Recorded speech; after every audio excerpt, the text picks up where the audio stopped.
Hey everyone, it's meteorologist Allison Gargaro at Fox 26 here in Houston, and I do want to bring you a tropical update this morning. So we're talking Sunday, June 22nd.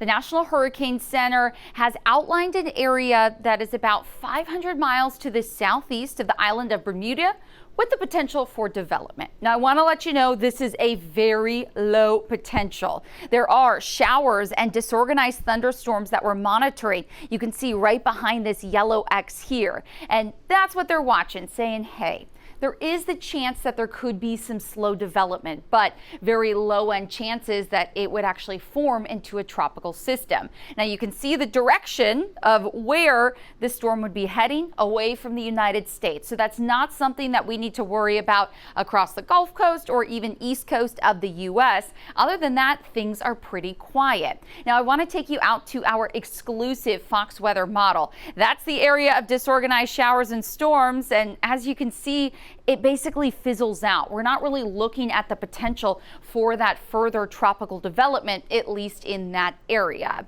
But it has been a really quiet start to the season. Not going to lie on that one. Don't let your guard down, though. That does not mean by any stretch of the imagination that this still isn't going to be a busy and active season come August, September, and into October. But on an average season, so again, that would be from the 90s to about a few years ago, we usually had the first named storm starting on June 20th. And like I mentioned, we're already at the 22nd and beyond. So the last eight out of the last 30 years, rather, the first storm was actually not named until July or August. So that would take you back to about 2014, at least for the starting in July.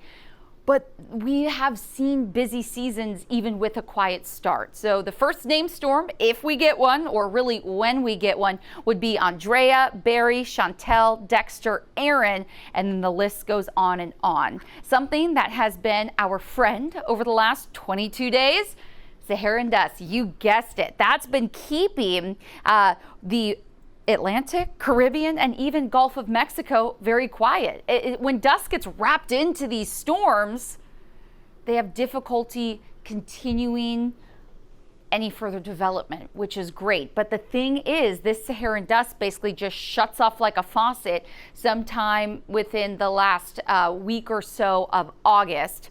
Again, on average, could be a little bit sooner, could be a little bit later, but once that does, that's when we start to see those long track storms make their way off the west coast of Africa, move through the warm waters of the Atlantic, and then get going in the Caribbean and Gulf. So again, please do not let your guard down. Have your hurricane kit packed, ready to go. Our meteorologist, John Dawson, has so many hurricane gear tests that you can go through. You need a new light, you need a new first aid kit. He has got you covered. So head over to Fox Local. It's free to download on your phone and your smart TV to get all of the updates, and we'll be bringing you those updates on air and online.